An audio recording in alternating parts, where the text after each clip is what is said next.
much. Well, this is fun. This is a fun sort of lecture theatre style setup. So we'll be educating you this afternoon on a couple of key issues. Later on, we'll be having a terrific panel on digital platforms. But before that, we're going to tackle the very interesting, in fact, endlessly fascinating subject, real-time marketing. And with me, I've got my two experts. Carlo Marchis, who's the Chief Product Officer of Deltatre, and Sanjit Atwal from Squawka, the co-founder of Squawka, a web app that delivers real-time data and social chat to complement viewing of football matches. So they're going to tell you a little bit about what they do, and then we're going to get into the big topic, really, of real-time marketing. We talked about it a bit this morning, and perhaps the standout example of real-time marketing is Oreo at the Super Bowl in February 2013. A simple picture of an Oreo with the line, "You can still dunk in the dark," conceived by the brand's agency 360i, created, published and consumed all within minutes. And it's become the real standard bearer of this topic.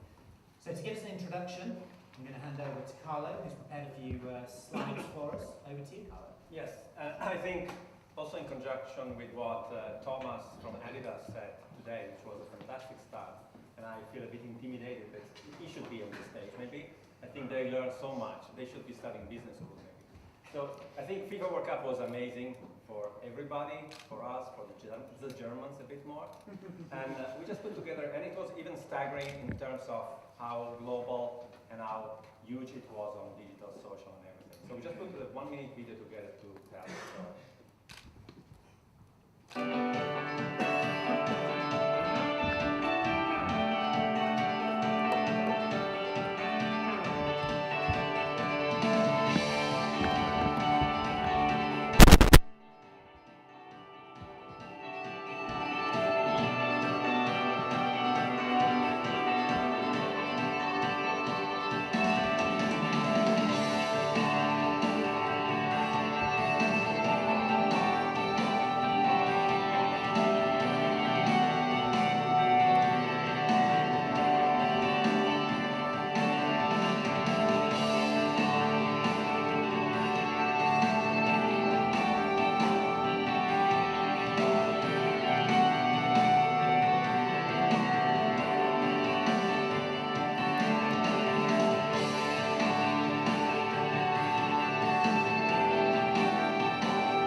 So what is real-time marketing? To be honest, in traditional marketing terms, it's more about creating dynamic content for personalized user experience. So engaging, it can be something that goes around the, today trends of social selling, social customer care.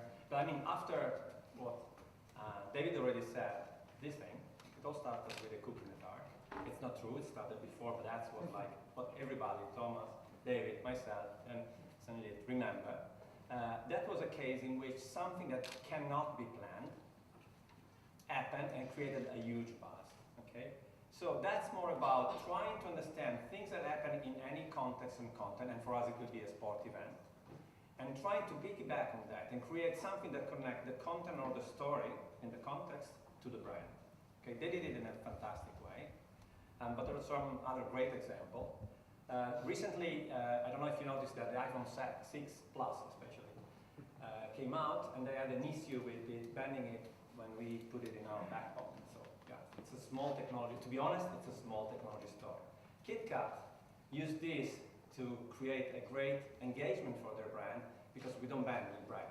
Okay? Okay, so there's nothing. So imagine something more, if you're on distance, than an iPhone and a KitKat bar.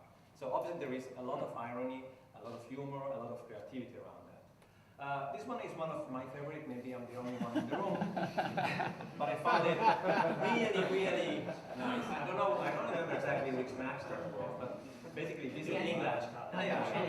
I'll try to be better for you in the next one.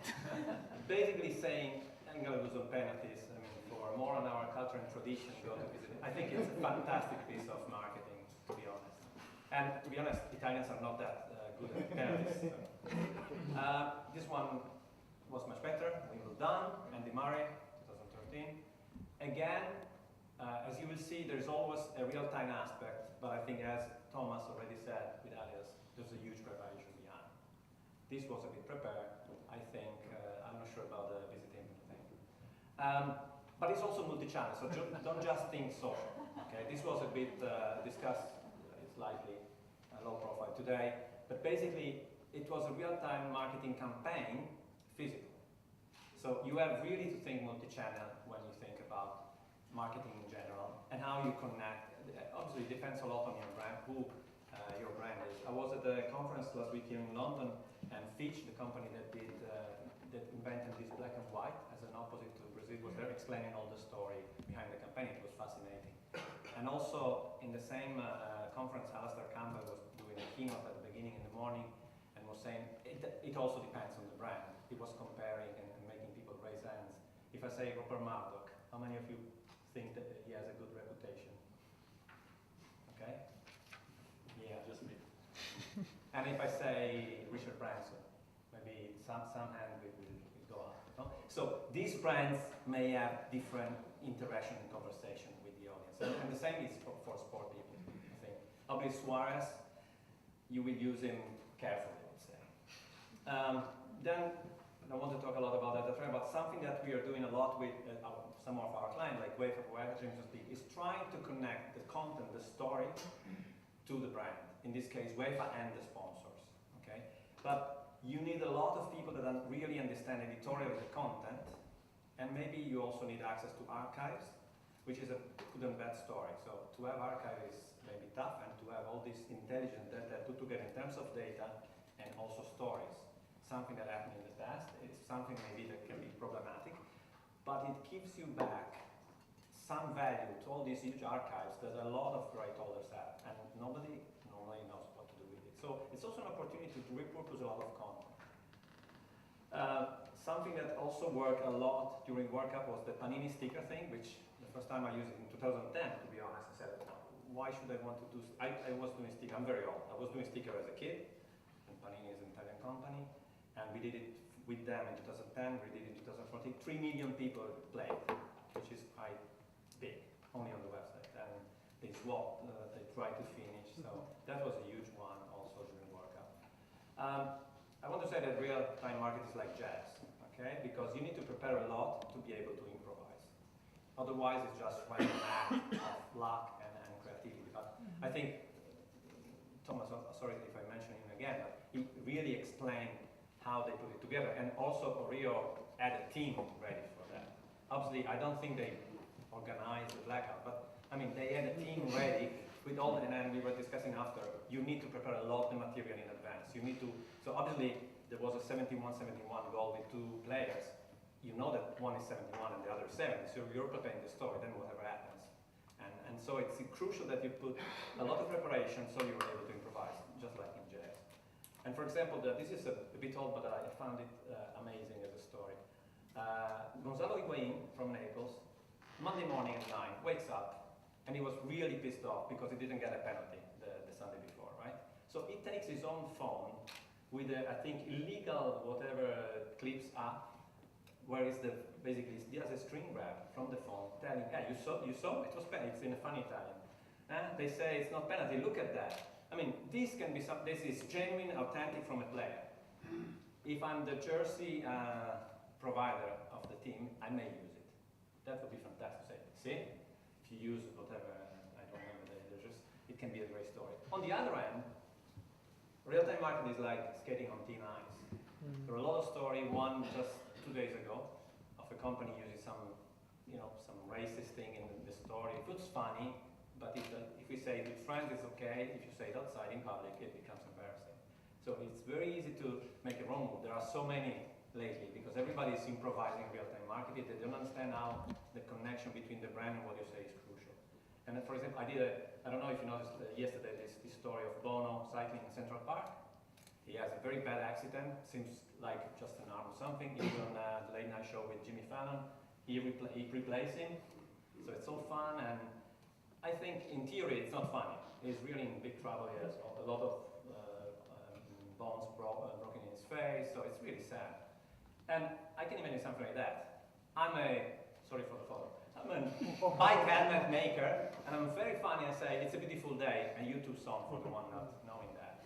If you wear your helmet, hashtag Bono bike accident.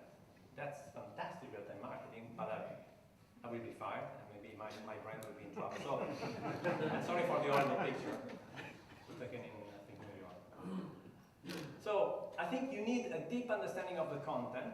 Otherwise, yeah, I can put some stats, I can do some little activation, but if you don't have editorially the deep understanding of the content or the deep ability to curate the right content, you don't have to be the one creating the content. You can, harvest.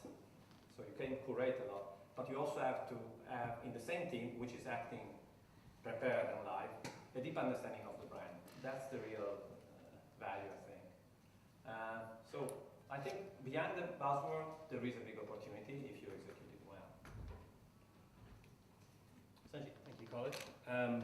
That was a brilliant overview. What I'm going to do is talk to you a bit more about audience, their role in this, authenticity, and two different types of real-time marketing. There's the direct advertising side, where you're really trying to get a message across. Then there's the content marketing side as well. I'm going to show you examples of both. I'll show you numbers behind both. For those of you that don't know who we are, we're a football media business. What we do is we use data from Opta's there, and what we do with that data is we use it to help educate fans, help them understand more about the game, not by showing them a table of data, but by visualizing data in real time. So 30 seconds after Wayne Rooney has a shot, we'll show you where on the pitch that shot came from. We're not rights holders in terms of showing the goals. We're using the data to explain the game. We wrap that around social media. We use it to inform our content. We do 120 articles a day on football. To give you an idea of scale, Squawka has been used over 70 million individual times this year, and we don't pay for any marketing. So there is a fan interest in this. What's really, really interesting is, from day one of this business, we launched June the 12th, 2012 for European Championships. Day one of this business has been about real-time marketing. Not only about real-time data coming through and helping educate fans about sport in real time, but in the way that we're activating campaigns. Now, my background is primarily in advertising. I'm not from sport. I'm from press advertising, then digital advertising for many years in the performance marketing space, where you only get paid on ROI, which is the hard end of digital advertising. So we knew that if we were going to build a platform, which is what Squawka is, it had to be super engaged, and we had to be able to deliver amazing campaigns, because that's where we believe advertising was going. The first campaign we ever ran was for Domino's Pizza, and this was where we knew we'd have a load of people on our platform following games in real time. So we dynamically changed all the Domino's ads 15 minutes into the game to say, hey, here's your halftime voucher code. Dave, if you order your pizza now, you have it at halftime. It was a very, very simple change, really. A little bit of creativity. We had pre-planned a load of different creative. Then we knew that fans, at 15 minutes into the game, maybe they'd start thinking about what's going to happen at halftime. Am I going to go put the kettle on, or what, am I going to have some food? And by introducing the catalyst of a voucher code, it really helped fuel it. To give you an idea of performance, in the UK right now, the average click-through rate on a display advertisement online is probably about 0.025%. The click-through rates we were hitting was 2.5%. So drastically above industry average. And the two girls at Havas who were running the campaign for Domino's now both work at Squawka on our commercial team. So they must have seen something. I wanted to show you how it works on the content side. Now, we're very much multi-platform. We've got a team dedicated to producing content into Twitter, into Facebook, into Instagram. Usually, it follows our three key points of informative, fun, and engaging. Every bit of our content has to be one of those things. So the Suarez bite is like the most talked about thing here so far, I think. 6:38, this is a Suarez bite. Our team knew, from a real-time content point of view, that we work with Action Images, part of Reuters, we've got access to the whole platform. We knew that as soon as that had happened, at some point a picture was going to be uploaded that either proved or disproved that he bit someone. So we had a guy sitting there refreshing the Reuters database, bang, bang, bang, every second, waiting for that bit of content, because we knew if we got that bit of content out first, that was going to be the best real-time content marketing we had. And actually, so that's 638, 656, have a look at the retweet numbers there. We were the first media outlet globally, BBC, Sky Sports, anyone, that got this picture out, because our team knew that picture was going to come through at some point. Refresh, refresh, refresh, zoomed in, we got the bite out, and you can see the impact that it actually had. A load of brands jumped on this, and some of these have been mentioned already, especially the McDonald's Uruguay one. You can like them, you can not like them, but you can see from the engagement figures that it worked. It cut through the crowd, it cut through the noise. This is another bit of content. So using the Opta data we get free, we generate our touch maps. So I don't know if you guys remember this game, Germany game where Neuer kept on coming out and clearing the ball outside. And again, our team knew that actually we were generating such amazing graphics here that this was going to fly if we get it out with the right headline at the right time. We got it out, you can see it did really, really well. I want to talk to you a bit about on the activation side from an advertising point of view, what we did for Continental during the World Cup. I've given this example of Domino's Pizza, and it's quite a clever way to engage with fans, quite a clever way to cut through the noise. Continental had another problem. You know, official World Cup sponsor, have been for a long time. They get a certain amount of assets to activate. 2010 World Cup in South Africa, they had the same level of sponsorship, same assets to activate, which is tickets to the final, 5 pairs. Last World Cup, they gave it to a media partner, I won't say who it was, said, right, get our brand closer to football fans, we'll give you all these tickets to give away to the Cup final, do what you can do. And it's a very famous story where the guy who won the final tickets was on the plane next to the Conti rep, and the guy said, oh, so you must be happy going to the World Cup final. I said, yeah, I'm so glad XX newspaper is sending me to the World Cup final. He said, no, we're sending you, we're Continental. Oh, you're the airline? No, we're Continental Tires. And so there's a whole big strand coming out of this of how in real time can we get Continental closer to football fans. So we built this campaign where, without getting too technical, we built a game mechanic where people had to guess how many passes, let's say Xavi was going to make up until half time. They had an hour before the game to enter the competition, and all the way up to half-time to give us their prediction. Now, we visualised all the passes in real time using the Opta data. We did this not only across our platform, across our Twitter platform, did it across Facebook, and we also pushed it into third-party display advertising that we were building. So we had a real-time marketing campaign where we were getting people to enter a competition to build their brand affinity with football fans to a greater level, which hit many, many different platforms, even platforms we don't own or operate. We pushed the technology there, delivering real-time updates and saying, hey, you've got 20 minutes left to enter the competition.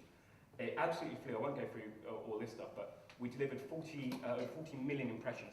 This was a campaign that overall lasted about 8 hours of the entire World Cup. So it's a pretty big impact we made with this one campaign. We've got a load of stats, and I'm not going to go through all these, but I guess the deck's going to be sent around afterwards, so you guys can go through all the results and what we got. But the best part for us as a media owner and technology provider was actually looking at the results that they got from real fans. The fans tweeting back who won the tickets. We gave away 5 sets. And just seeing these kind of tweets and this kind of engagement coming back through. I mean, Conti loved it, the ad agency loved it. We were just absolutely delighted with the responses we were getting. And my favourite was actually in the bottom right-hand corner there, from someone that didn't win, but then started tweeting pictures of their Continental bike tyres, right? This is engagement. This is cutting through the noise. That campaign was a worldwide trend on the day of the first game of the World Cup. Think about how many brands are trying to get out there on World Cup hashtags. That was a worldwide trend. So there are a few fun examples of how to run it in content and from an activation point of view. Thank you, gentlemen. Let's open this up to questions straight away. Has anybody got a point to make or a question to ask? I've got a few, but yeah, just maybe tell us who you are. There may not be. Okay, Jim O'Toole, London Irish Rugby Club. The best example I've seen of this in social media is the Paddy Power, the betting company, where they let loose young people with a totally irreverent sense of humour to just comment on stuff. Sometimes it's brilliant, sometimes it's a bit close to the wind. So I'm really interested in the danger side of it. From yeah, you know, we've played with it. Sometimes you get it right, sometimes you just get it slightly wrong. So I'm really interested to hear about the risk side of it. Sure, I mean, PayPal is a great example.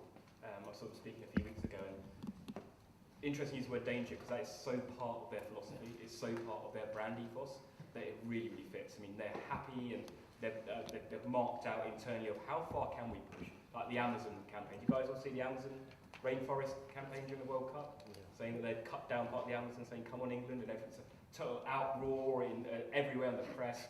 And then a day later, they released a picture saying, look, we haven't cut down the Amazon. It's just a ploy, basically. It did really, really well, but that fits in perfectly with their brand ethos and actually fits in perfectly with that industry and the need to acquire new customers. It's such a high impact thing, and people pay such big acquisition costs to get in new betting customers.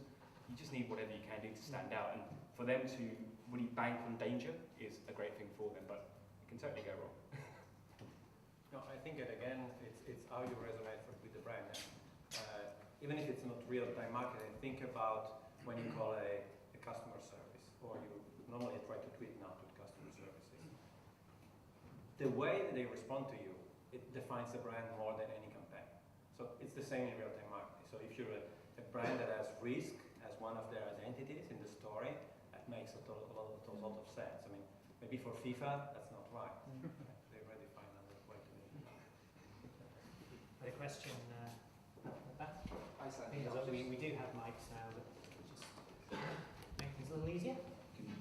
Hi, Sanjit. I was just wondering where you guys kind of position yourselves along the spectrum of kind of real-time social platform versus more of a news source, right? Sort of written articles across the football industry, because I think it's really interesting to see the development of Sport Lobster and Sports Yapper and where they're going with their way you position yourselves in sort of in relation to them. Sure. Well, the answer is quite simple. We're not billing ourselves as a social platform where people are going to come every single day to chat to each other. That's not what we do. We are most definitely a media business. It's more about understanding, and I don't want us to. A lot of people ask this question, and a lot of it's about pigeonholing. It's like, well, oh, are you this? Are you that? Are you platform? Are you media? What are you? I don't necessarily believe that we as a business need to pigeonhole ourselves anywhere. We know that on any given day we'll have 300,000 unique users without having to pay for any of them. They're just coming. Some come to consume news and only news, and we know the section of audience loves that. Some come for the data. Some come to play our fantasy games. Some come just for transfer stories. Some come just to compare players in our comparison matrix. It would be trite of us as a business to start saying, oh no, wait, let's not serve those guys. Let's just be a social platform or just be a news platform. We're actually all of it, and one of the trends that I think you see now with Facebook coming out and releasing their own news feed, they've got their own editorial team that's starting to crank up. This will happen more and more. This convergence of social platform and news is going to be a trend over the next 3 or 4 years. Does that answer your question? Not really real-time marketing question, but a good question. Anybody else at this stage? Yeah. Really following up, guys, from the discussion on Paddy Power and risk, what seems to me to be shared quite often, unless you've got an amazing proposition like Squawka has, is ripped content. Obviously, there's a lot of rights holders in this room. As someone who tries to work in that space, what's your attitude towards ripped content in this real-time sense? Does that make sense to you? So, our clients are traditionally big federation, big broadcasters. So, UEFA, FIFA, IOC, or BBC, NBC. And obviously that's like a very topical question. I have to say, and starting, we work with sponsors in many different ways. The company originated in 1986 because Olivetti was sponsoring Formula 1, paying us to do the service. And we continue for years like that.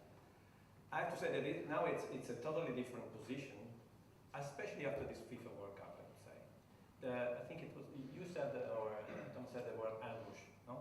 Before, ambush marketing was getting, with a lot of people, people do it still now, and try to see that they don't sell the jersey outside of the stadium. I mean, obviously with social and digital, the concept of ambush marketing is being like expanded, but after this FIFA World Cup, where everything I saw was about football, somehow, I think it's almost a question also for brands. I wanted to ask before in the last panel, are you realizing that everybody in this room, apart the role, and I don't think we have broadcasters today here, mostly. We might have one or two, but there's a lot of people that also are becoming media and content companies. Everybody I was speaking to, somehow, and I was speaking to a big German club, you can guess which one, and I told them, but you're becoming a media company, and they say, yeah, exactly, you're right. So this fact of who has the rights for what is becoming more and more an issue. But to be honest, I think brands are trying to find a way, legally, not the illegal way, I agree that it has to be protected, and for video it's quite easy, to be honest. But like in the entertainment space Netflix is doing, brands are creating their own content. I think Andy Gibson was saying, we're creating our own content. So that may be the solution, but yeah, video is sold to broadcaster, and that for now, and we see as a contract for like 12 years or 18 years, so that stays. Everything else is created around it. Can I just make a quick comment? I think what's been really interesting over the last year and a half, 2 years, is the new digital rights that News Inter bought, Sun plus goals, and really coming out with a model of the quickest place you can see goals online is through our app, etc., etc. And that, unfortunately for them, that was like 2 months before Vine launched. And then everyone's like, well, why the bloody hell do I need to pay to get this app when I've got Vine free? I'm just going to record it off for somebody else and post it here, and it's going to be everywhere. And it is a huge challenge.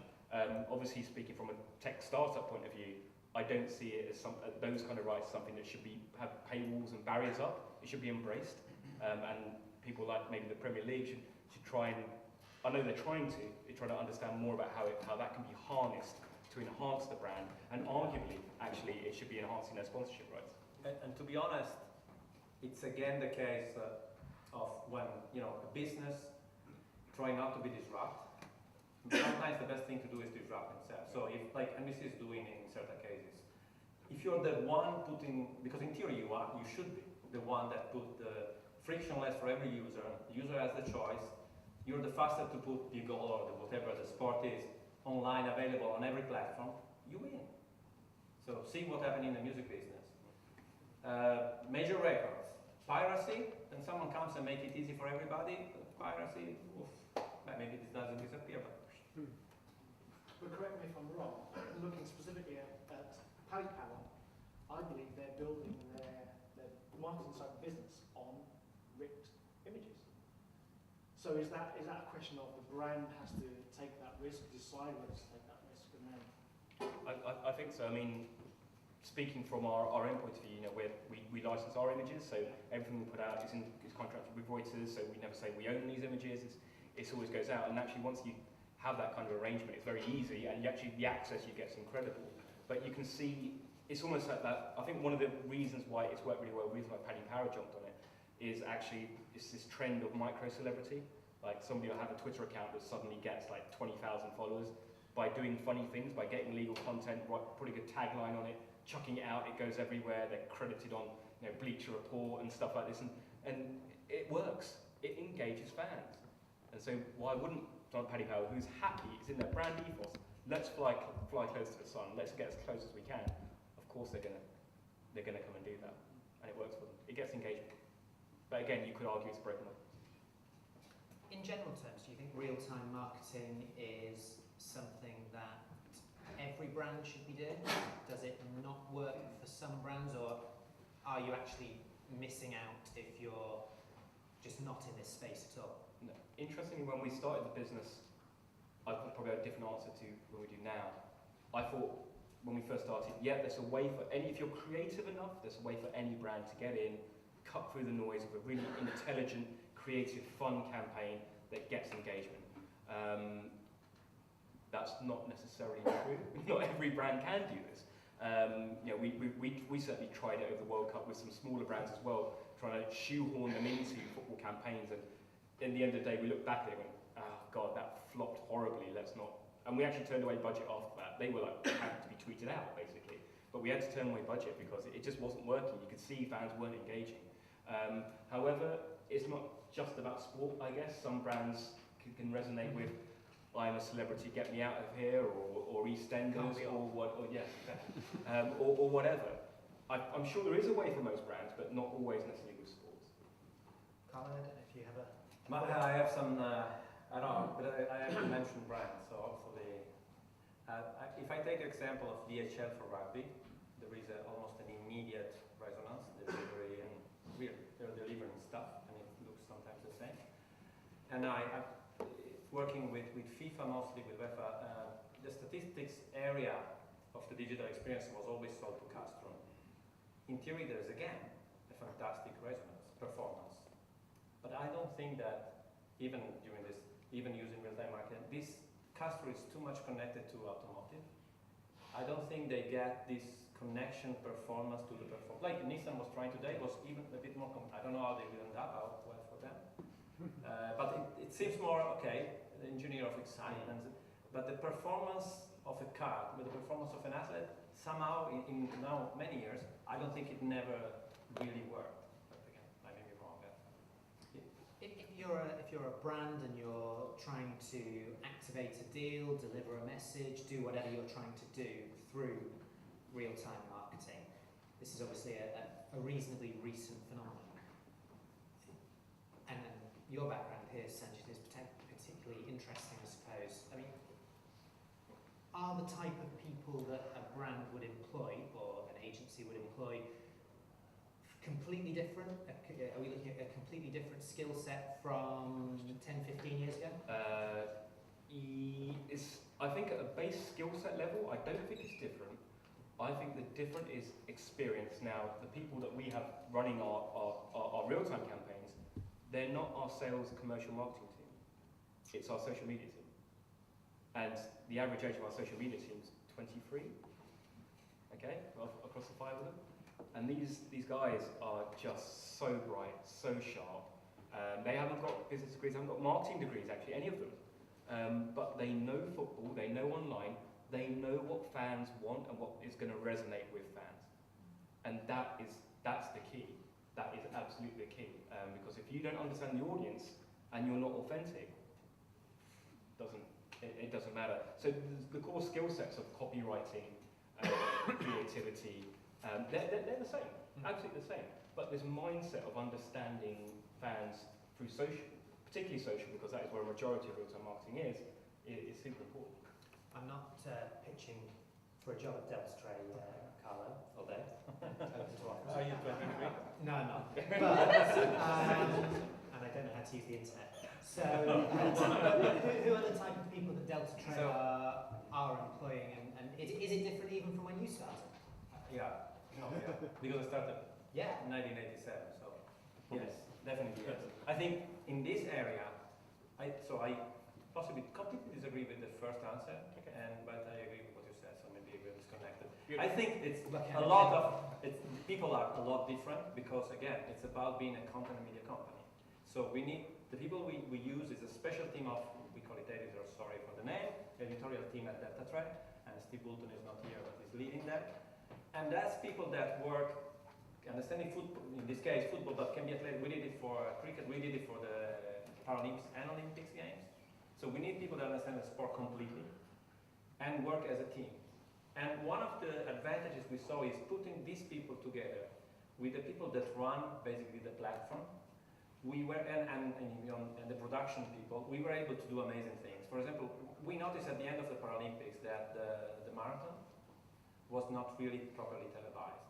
So that 2 days before, we decided to get some people in the street with phones. So we were basically 2 days before, so that's kind of real time for such an event where we start 4 years before to plan things. We were able to create, if you want, a live coverage, just because we understood exactly how to make it happen, not only editorially, but also in the technology side of streaming video. So it's something that we can put together because it's a combination of editorial, technology, and if you want, creative around that. Okay. So we're looking for different people, yes. Any more questions? Do stick a hand up at any point. We've got just a few minutes left, but one at the back row. The microphone, or he's just going to come across. Hand over to you. Hi guys, thanks, that's really interesting. Following on from what Thomas was saying this morning, obviously in this space, one of the biggest competitors is obviously fighting against the voice of friends, of those people you're trying to reach. And obviously a big prefix to what you say is being well prepared to actually deploy quickly and obviously deliver a message which is timely, future, do you see that the crossover is going to be a lot more in terms of having to leverage these people as well as actually just planning purely on that? Because a good example may be a chap, I can't remember which game it was, but had Kurt Muller and Siggy Reese playing in it, and obviously did a visual combination of Muller-Rice Corner, which is hilarious, and obviously that guy's then created a load of brand assets for Muller-Rice. Obviously the brand can't plan for that, but how would they leverage something like that in a very real-time way? It's a really, really good point. I think when we talk about danger, that's where the biggest danger comes, actually, I think. It's not from you as a brand getting it out, it's you as a brand being seen to try to influence somebody else to get your content out. You know, it's that other A. You've got audience and you've got authenticity. And that authenticity is so super important. The example you gave is fantastic, and the serendipity around stuff like that is so hard to push, right?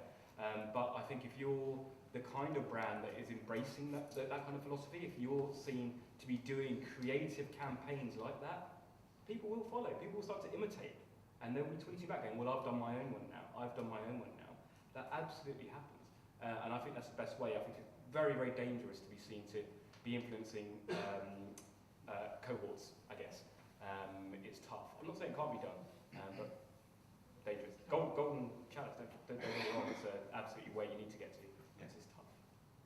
Do you have to build into anything like this, to any project along these lines, do you have to build in for the possibility that it will be considered offensive in perhaps a way you haven't foreseen, that it just isn't funny, that it doesn't quite fly?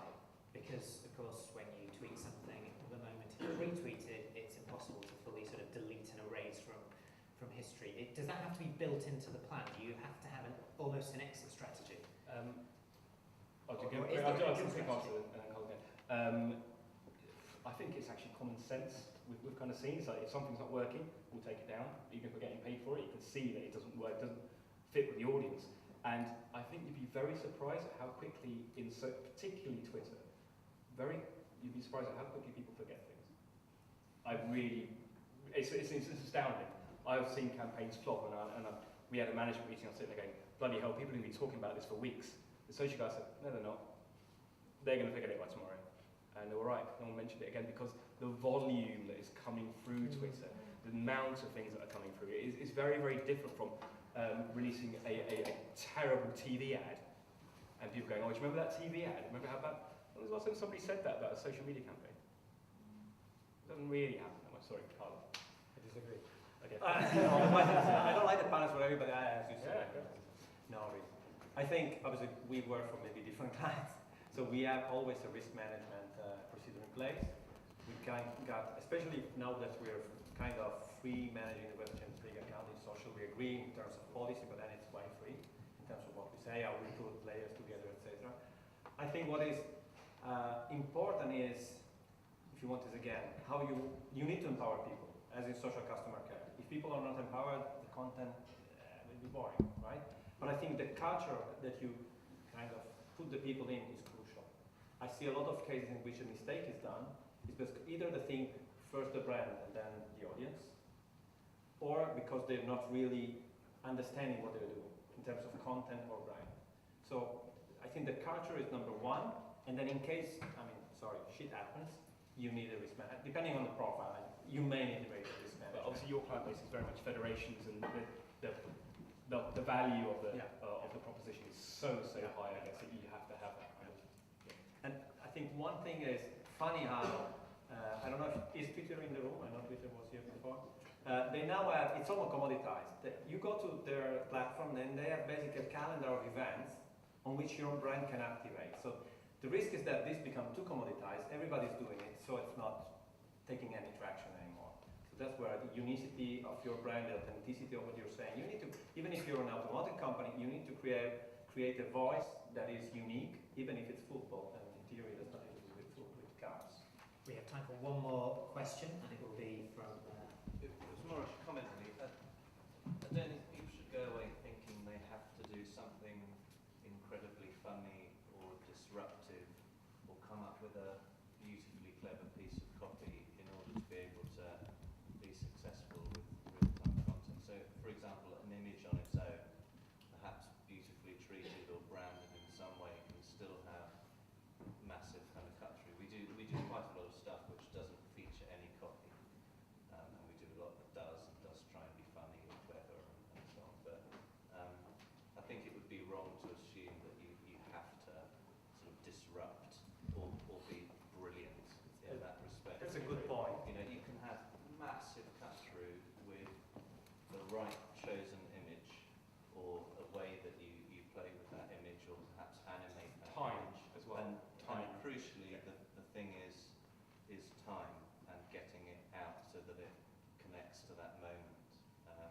sometimes we find we have massive success if all we think is what would that fan, what would the phrase be on the tip of that fan's tongue at that moment? You know, even if it's get in England, which it probably rarely would be, but if it was something even like that can massively totally agree. charge an audience. Because they're not, sports fans aren't necessarily, you know, always looking for something poetically brilliant. Sometimes they just want to. I totally agree. So actually, I'm a Liverpool fan for my sins, and it crumbled terribly last season. And one of the games that crumbled was Crystal Palace game, where we were 3-0 up, and we ended up drawing 3-3. We sent out. I couldn't go anywhere near our social media account at that point. I was devastated. But our social media team just put out one word that had 800 retweets within 6 minutes. Just said football. Yeah. That was it. Yeah. Because it resonated with fans at the moment of just like what a bonkers game this is. Yeah. I think two aspects I would consider is one, visual. We didn't say, but I mean, visual is what really grabbed the attention. There are the stats about when something is visual or just words can be it's amazing, 180% more retweet and share. And second one, I think there is a difference in, one thing is what everybody remembers, the little stunt that goes, funny enough, on the normal media, on TV, then it becomes famous. It's still funny that we are in social digital, then something is famous where it's on TV or the media. And the second one is when you consistently provide value. So we, kind of sorry for the word, educated two of our clients, FIS for ski and European Tour for golf, to switch from their old press officer, really, that was a press officer process. So one guy that would provide something at 5 p.m. to have immediate photo shoot and comments from the ski slope or from the golf course. It changed it completely. One, the people are having fun. It's the first time they say, these people now are having fun. They go there, because the funny thing is some of the young people would do it for their friends. So we have this guy going to the sport sending photos, and then you go on the FIS site, and it's there after 2 hours. So now 10 seconds from any race, you see the podium of the ski race on Facebook, Twitter, etc. Yeah. And linked to that, sorry, last thing. Another thing we face is clients always thinking that if it doesn't achieve massive retweets, then it wasn't successful. Right now, obviously, there is success in people wanting to share something, but it doesn't mean if all they do is look at it themselves, click on it to look at it themselves, that in its own right isn't worth doing. So just again, sort of this thing that if you don't share it, you didn't like it, isn't necessarily. You might push back on that. Sorry, just to we rapidly run out of time, I'm afraid, but maybe we'll continue the discussion online, but we will actually continue it In real time. in real time as well. Thanks. Thank you both. We're going to do a slightly inelegant microphone change now. But thanks to the two panelists. Just stay where you are because we've got our next panel.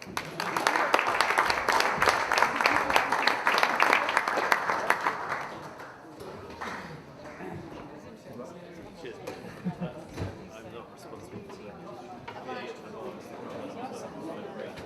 Quick sprint back over. So the one over there now?